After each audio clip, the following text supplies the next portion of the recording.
A avaliação nutricional, ela é bastante complexa, bastante ampla, e eu devo fazer isso sim em algum momento da minha avaliação. A gente sabe que pela anamnese, o histórico nutricional é muito importante. Eu fazer um recordatório alimentar desse indivíduo é uma das principais formas de eu diagnosticar a desnutrição. Então eu vou perceber que ele começou a reduzir a ingestão no último mês, nas últimas semanas. Eu posso fazer até um comparativo com o tamanho do prato. Olha, eu enchi o meu prato e agora eu só como metade dele. Além disso, na anamnese eu consigo saber se esse paciente parece estar inflamado, parece estar com alguma infecção ou não. O exame físico ele é muito importante. Aí sim a gente consegue juntar a anamnese e o exame físico e perceber que esse paciente tem um risco nutricional aumentado ou especificamente a desnutrição. Perda de tecido subcutâneo, por exemplo, a perda da bola gordurosa de Bichat, atrofia de perda de massa magra, também são achados muito prevalentes na desnutrição. Sinais de deficiência de micronutrientes, por exemplo, quelite, glossite, são sinais de deficiência de vitaminas do complexo B e ferro. Sinais de deficiência de macronutrientes, como edema. Então, eu percebo que o paciente tem uma redução da proteína quando ele começa a ficar edemaciado. O kwashiorkor da criança, é muito comum isso, ele começa a entrar no quadro de anasarca. Aquele sinal da bandeira também é outra deficiência de vitamina A, por exemplo, que é aquele cabelo mais quebradiço. Além disso, se esse paciente está inflamado, tem doença, ele vai estar febril, taquicárdico, pode ter hiperglicemia pela reação ao estado inflamatório. Todas essas alterações acabam sendo muito tardias em relação à desnutrição. Além do exame físico clássico, eu ainda tenho os dados antropométricos. Classicamente, nós fazemos peso, altura, calculamos o IMC e temos as medidas de circunferência e as pregas. A prega triciptal, a prega biciptal, prega abdominal também, e as circunferências do braço, circunferência do abdômen, circunferência muscular do braço, que são calculadas. Mas essas medidas, elas serão muito falhas, tanto para a pessoa normal, quanto ainda mais para a pessoa doente. Então a gente acaba precisando de métodos complementares, que isso vai ser motivo de outra aula, mas os métodos complementares atualmente nos ajudam bastante a fazer essa avaliação nutricional ampla. Vamos falar de algumas dificuldades no diagnóstico preciso dessa desnutrição? Eu comentei há pouco sobre os idosos, a sarcopenia do envelhecimento, mas o idoso ele pode reduzir a ingestão, ele pode perder peso por vários motivos. Ele pode ser um idoso com isolamento social, com depressão, dificuldade na dentição, uma alteração ali, um ajuste um pouco melhor na prótese dentária dele. Ele pode ter uma disfagia relacionada a alguma doença ou não, por exemplo, uma doença de Parkinson. Ele pode ter a chamada digeusia, que é uma alteração da capacidade de sentir os gostos. Além disso, dificuldades financeiras e entre outras causas para reduzir a ingesta.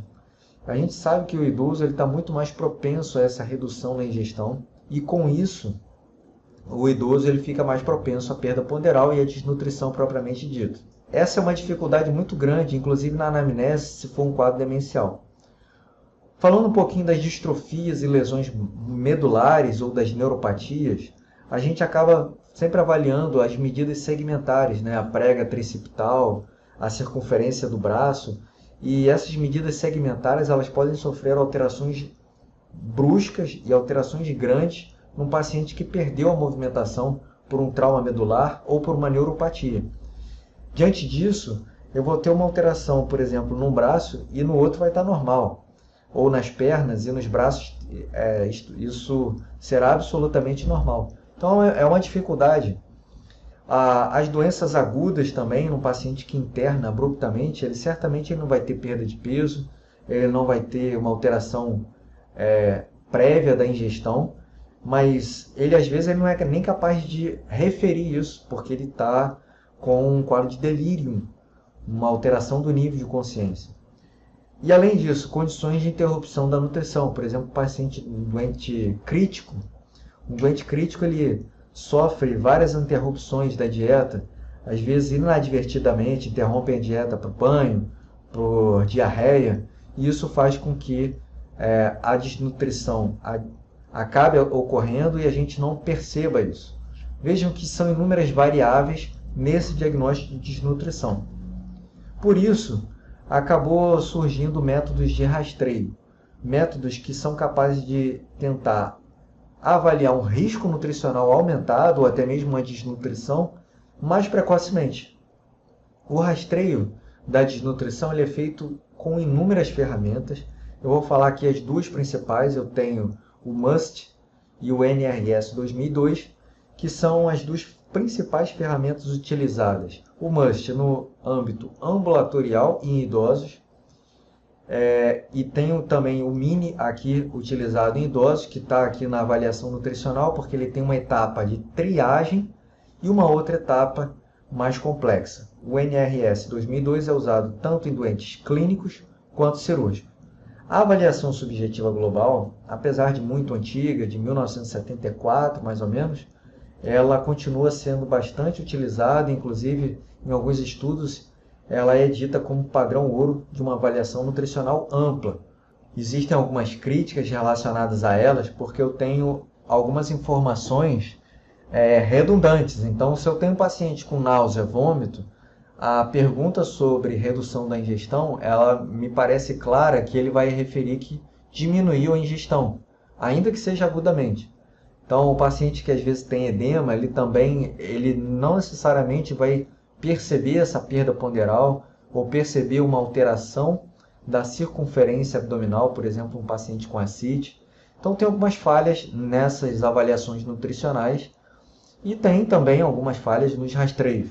Mas o que a gente quer é uma ferramenta que consiga detectar o déficit energético proteico e prever o quão provável a subnutrição é capaz de se desenvolver ou agravar o estado do indivíduo. Eu faço aqui um parênteses, o termo em inglês de undernutrition e malnutrition, ele foi encarado como sinônimo. Então, a subnutrição ou a desnutrição, eles acabaram gerando muitas controvérsias, dificuldade nesse diagnóstico e acabou sendo encarado como sinônimo. Esse é um parêntese. Segundo, é que essas avaliações nutricionais, por serem mais amplas e mais rebuscadas, elas eram mais difíceis de serem realizadas. E acabou que entre essa briga entre o rastreio e a avaliação, o que a gente quer não é detectar precocemente, não é reduzir o impacto que a desnutrição causa, não é intervir de maneira mais precoce. Eles viram que essas ferramentas de triagem foram muito melhores do que as ferramentas de avaliação nutricional, inclusive tendo valor no acompanhamento e no prognóstico. Esse muito melhor, é óbvio que a gente quer detecção precoce. Então aqui eu vou falar de algumas características do rastreio. O rastreio ele precisa ser um método confiável, ou seja, ele é capaz de detectar o indivíduo doente. Só que nesse caso, o nosso rastreio ele é de risco nutricional. Ele não quer detectar o paciente já desnutrido, o paciente com emaciação de tecido gorduroso, com déficit energético proteico grave. Ele quer detectar aquele indivíduo que começou a perder peso precocemente, que começou a perder massa muscular precocemente, que começou a perder força, que é muito mais precoce. Então ele tem que ser um método confiável, com alto valor preditivo positivo. Tem que ser um método consistente, em que a pessoa que aplique aqui no Brasil não tenha muita variação da pessoa que aplique lá fora. Além disso, essa consistência ela tem uma baixa variabilidade intra-observador, ou seja, eu aplico no meu consultório e também aplico na enfermaria e não tenho muita variabilidade, entenderam? Então precisa ser um método validado. Todos esses métodos aqui foram validados para rastreio de desnutrição. Além disso, esses métodos, como eu já falei, eles têm servido para acompanhamento e como valor prognóstico. Quanto maior a pontuação, pior o prognóstico. Vamos falar um pouquinho deles? O MUST, ele inclui o IMC, a perda de peso, e aqui é graduado em 3 a 6 meses, e tem uma pontuação para isso, e a doença aguda. Vocês vão perceber, faço um parênteses aqui, que o peso, o IMC, a perda ponderal, a doença ativa, seja ela aguda ou crônica, e a redução na ingestão, são os principais parâmetros avaliados por esses métodos de rastreio. Repetindo, peso, IMC, perda ponderal, redução da ingestão e doença aguda ou crônica em atividade. Sobre o MINI, é uma avaliação nutricional bem curtinha e esse rastreio ele foi muito bom para idoso. Por quê? Ele considerou isso. Nos últimos 3 meses houve diminuição da ingestão alimentar? Perdeu peso nos últimos 3 meses? Há alteração da mobilidade? Veja, com a mobilidade, ele percebe se esse indivíduo tem redução de força também. Passou por algum estresse psicológico ou doença aguda nos últimos 3 meses? Problemas neuropsicológicos, daí a importância, se esse paciente tem demência ou depressão, daí a importância no idoso. E o índice de massa corporal. É uma triagem simples que depois ela vai ser complementada por uma avaliação mais ampla. Não vem aqui ao caso falar dessa avaliação mais ampla. E o NRS 2002? Esse tem sido preferido no paciente internado, já foi aplicado até mesmo no CTI, mas o CTI tem suas peculiaridades e a gente considera qualquer resposta positiva, eu sigo no questionário. Se as 4 etapas forem negativas, eu interrompo e reavalio em 1 semana. Quais são as respostas positivas? Se o IMC é menor que 20,5, está aqui. Houve perda de peso não intencional em 3 meses? Positivo. Houve diminuição da ingestão na última semana? Positivo. Ou o paciente é portador de doença grave, mal-estar nutricional, ou está internado em UTI, ou seja, uma doença crítica. Qualquer resposta dessa, eu passo para a segunda etapa. E eu vou ter um score.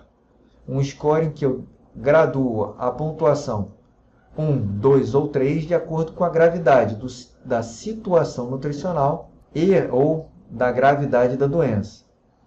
Vou fazer aqui um exemplo com vocês. Então, a necessidade de imediato plano nutricional, que é isso que a gente quer, é o rastreio rápido e intervir precocemente, eu preciso quando essa pontuação é igual ou maior que 3.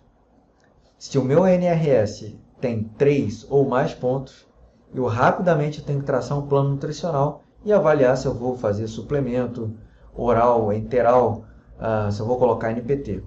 Esse paciente está gravemente subnutrido, ou seja, ele perdeu peso, ele perdeu uma quantidade de peso muito importante no último mês, ele está gravemente doente, em estado crítico, também tem 3 pontos. Ou ele pode ser uma combinação da situação nutricional e da gravidade da doença. Ele é moderadamente subnutrido e é levemente enfermo. Ele é levemente subnutrido e é moderadamente enfermo. Tem 1 mais 2. Lembrando que o paciente com mais de 70 anos também tem 1 ponto. Então o idoso aí, mais 70, acaba pontuando um pouquinho mais. Eu vou resumir essa apresentação nos próximos 3 slides.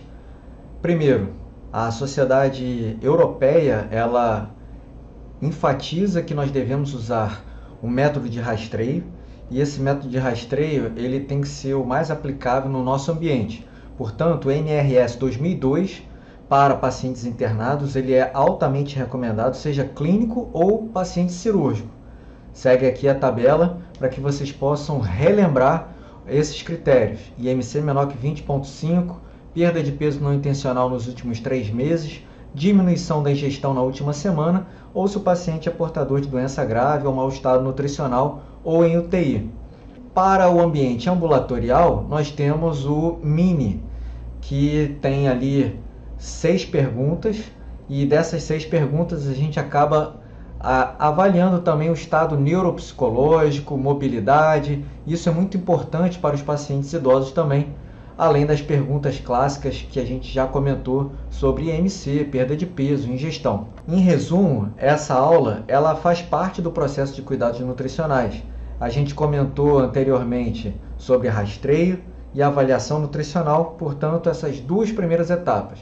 Eu vou continuar em outras aulas falando sobre procedimentos diagnósticos, planejamento dos cuidados nutricionais, monitoramento, evolução e até o registro, a documentação, como é feito isso.